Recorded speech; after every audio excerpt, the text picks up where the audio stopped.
Hello అండి. Welcome to my channel Suma cooking. ఈరోజు మన ఛానల్లో రెసిపీ వచ్చేసి మార్నింగ్ బ్రేక్ఫాస్ట్గా ఒక్కసారి ఇలా సాఫ్ట్గా దూదిలాగా ఉండే అట్లయితే ప్రిపేర్ చేసుకోండి. భలే రుచిగా ఉంటాయి. వద్దు అనకుండా ఒకటికి 3, 4 అయినా లాగించేస్తారండి. అంత రుచిగా ఉంటాయి అన్నమాట. ఇప్పుడు వాటిని ఎలా ప్రిపేర్ చేసుకోవాలో వీడియోలోకి అయితే వెళ్ళిపోదామా. దానికోసం ఫస్ట్ ఇక్కడ ఒక ఖాళీ బౌల్ తీసుకొని దాంట్లోకి 1 కప్పు వరకు సన్నరవ్వ వేసుకోండి. సుజీ రవ్వ ఉప్మా చేసుకుంటాం చూడండి, ఆ రవ్వని 1 కప్పు వరకు వేసుకోవాలి. రవ్వ వేసుకున్నాక ఇందులోకి రవ్వ మునిగేంత వరకు వాటర్ యాడ్ చేసుకోవాలి. మరీ ఎక్కువ కాదండి, నేను వీడియోలో చూపిస్తున్న విధంగా ఓన్లీ రవ్వ మునిగేంత వరకు వాటర్ యాడ్ చేసేసుకొని పక్కన పెట్టేసుకుందాము. తర్వాత ఇంకొక బౌల్లోకి మీ స్పైసీకి తగినట్టు ఎండుమిర్చి అయితే వేసుకోవాలి. ఇక్కడ నేను ఒక 8 నుంచి 9 వరకు ఎండుమిర్చిని ఒక బౌల్లోకి వేసేసుకొని దీంట్లోకి కొద్దిగా వాటర్ యాడ్ చేసుకోవాలి. ఎండుమిర్చి కూడా కొంచెం మునిగేంత వరకు వాటర్ యాడ్ చేసుకొని ఎండుమిర్చిని కూడా నానబెట్టేసుకోవాలి. ఇక్కడ మనం రవ్వను అలాగే ఎండుమిర్చి ఒక 10 నుంచి 15 నిమిషాలైనా పక్కన పెట్టేసుకుందామండి. ఒక 15 నిమిషాల తర్వాత అయితే మీకు చూపిస్తున్నాను. ఇక్కడ రవ్వ అయితే చక్కగా సాఫ్ట్గా నానింది, అలాగే ఎండుమిర్చి కూడా చక్కగా నానిపోయింది. ఇంకా తర్వాత వచ్చేసి ఒక మిక్సీ జార్ తీసుకోవాలి. మిక్సీ జార్లోకి మనం నానబెట్టుకున్న రవ్వనంతా వేసేసుకోవాలి. రవ్వనంతా వేసేసుకున్నాక ఇందులోనే మనం నానబెట్టుకున్న ఎండుమిర్చిని కూడా వేసేసుకోవాలి. ఎండుమిర్చి కొంచెం ఎక్కువ వేసుకొని నిజంగా భలే స్పైసీగా ఉంటాయి అట్లు మట్టుకు. ఇందులోనే ఒక 2 టమాటాలు పండినవి కట్ చేసుకొని వేసేసుకోవాలి. అలాగే ఒక ఆలుని పొట్టు తీసేసుకొని చిన్న చిన్న ముక్కలుగా కట్ చేసుకొని వేసేసుకోండి. ఆలు టమాటాతో కూడా చాలా టేస్టీగా ఉంటుందండి అట్లు మట్టుకు.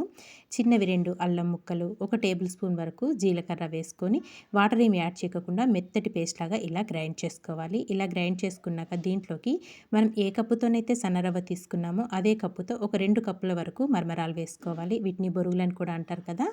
మరమరాలు కూడా వేసుకొని కొద్దిగా వాటర్ యాడ్ చేసుకొని మెత్తగా గ్రైండ్ చేసుకోవాలి. బరక మాత్రం ఎక్కడ లేకోకుండా చక్కగా సాఫ్ట్గా వచ్చే విధంగా గ్రైండ్ చేసుకున్న ఈ పిండిని ఒక బౌల్లోకి అయితే వేసేసుకుందామండి. మనకి చూడటానికి అట్లు కూడా కలర్ఫుల్గా చాలా బాగా కనిపిస్తాయండి. తినడానికి కూడా పిల్లలు చాలా ఇంట్రెస్ట్ చూపిస్తారు. మిక్సీ జార్లోకి ఒక చిన్న గ్లాస్ వాటర్ యాడ్ చేసుకొని ఆ వాటర్ని కూడా పిండిలో వేసేసుకోవాలి. ఇలా వేసేసుకున్నాక దీంట్లోకి రుచికి సరిపడినంత సాల్టు, అలాగే ఒక పావు టీ స్పూన్ వరకు వంట సోడా కూడా వేసేసుకోవాలి. వంట సోడా కూడా వేసేసుకొని ఇదంతా ఒక్కసారి బాగా మిక్స్ చేసేసుకుందామండి. మనం వేసుకున్న ఉప్పు, వంట సోడా ఇదంతా చక్క పిండిలో కలిసే విధంగా బాగా మిక్స్ చేసేసుకోవాలి. మనకి దోసల బ్యాటర్ కంటే కొంచెం గట్టిగా ఉండాలండి పిండి అనేది, మరీ పల్చగా కాకుండా. ఇలా కలుపుకొని పిండిని మూత పెట్టేసి ఒక్క 10 నిమిషాలు అయితే పక్కన పెట్టేసుకుందాము. ఒక 10 నిమిషాల తర్వాత అయితే మీకు చూపిస్తున్నాను. మళ్ళీ పిండినంతా ఒక్కసారి కలుపుకుందాము. ఇలా కలిపేసుకున్నాక ఇప్పుడు స్టవ్ పైన అయితే ఒక పెనం పెట్టేసుకొని 1 టేబుల్ స్పూన్ వరకు ఆయిల్ వేసుకొని ఉల్లిపాయతోనైతే ఒక్కసారి క్లీన్ చేసేసుకుందాము పెనమంతా. ఇలా క్లీన్ చేసుకున్నాక మనం ప్రిపేర్ చేసి పెట్టుకున్న బ్యాటర్ని ఒక గరిటెడు వరకు వేసుకోండి.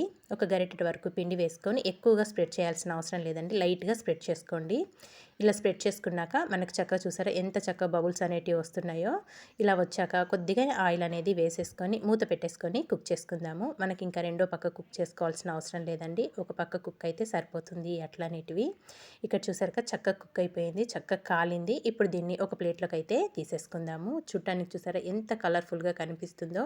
తినేటప్పుడు కూడా మనకి అంతే స్పైసీగా ఉంటుంది. ఎండుమిర్చి, అల్లం, టమాటా, ఆలు వేసుకున్నాం కదా, చాలా బాగుంటుందండి. ఎప్పుడు ఒకే రకమైన దోశలు అట్లు కాకుండా ఒక్కసారి ఈ విధంగా కూడా ట్రై చేయండి. మనం బొరుగులు రవ్వతో వేసుకుంటున్నాం కదా, చాలా సాఫ్ట్గా మెత్తగా స్పాంజీ లాగా ఉంటాయండి అట్లు మట్టుకు. తప్పకుండా ట్రై చేయండి. ఇంకో అట్టు కూడా వేసేసుకొని చక్కగా మూత పెట్టేసుకొని కొద్దిగా ఆయిల్ వేసుకొని కుక్ చేసేసుకోవాలి. ఇది కూడా చక్కగా కుక్ అయిపోయిందండి. ఇది కూడా ఒక ప్లేట్లోకి తీసేసుకుందాము. ఇంతే అండి, మనకి ఎన్ని కావాలో అన్ని 1 బై 1 ఇలాగే అట్లయితే వేసేసుకోవాలి. చాలా సింపుల్గా టేస్టీగా ఎక్కువ శ్రమ పడకుండా మార్నింగ్ బ్రేక్ఫాస్ట్గా ఒక్కసారి ఈ విధంగా ట్రై చేసి చూడండి. ఇంట్లో వాళ్ళందరికీ కూడా తప్పకుండా నచ్చుతుంది. ఇక్కడ అన్ని అట్లు ఇలా వేసేసుకున్నాక ఇంకా మీకు నచ్చిన చట్నీతోనే సర్వ్ చేసేసుకోవచ్చండి. ఇక్కడ నేను చింతకాయ పచ్చడితోనైతే సర్వ్ చేసుకుంటున్నాను. ఇంతే అండి, చాలా సింపుల్గా ప్రిపేర్ చేసేసుకున్నాం కదా మార్నింగ్ బ్రేక్ఫాస్ట్ అనేది. మరి మీకు నచ్చిందా? నచ్చితే మీరు కూడా తప్పకుండా ట్రై చేయండి. ట్రై చేసాక ఎలా వచ్చిందో కామెంట్ చేయండి. చూసారా ఒక అట్టు చూపిస్తున్నాను, ఎంత సాఫ్ట్గా వచ్చిందో. నిజంగా నోట్లో పెట్టుకుంటే ఇట్టే కరిగిపోతుందండి అట్టు మట్టుకు, అంత బాగుంటుంది. మరి ఇంకెందుకు ఆలస్యం, తప్పకుండా ట్రై చేయండి. ట్రై చేసాక ఎలా వచ్చిందో కామెంట్ చేయడం మాత్రం మర్చిపోవద్దు. ఇలాంటి మంచి మంచి వీడియోస్ కోసం వెంటనే మన ఛానల్ని సబ్స్క్రైబ్ చేసుకోండి friends. Thank you for watching అండి. Bye bye.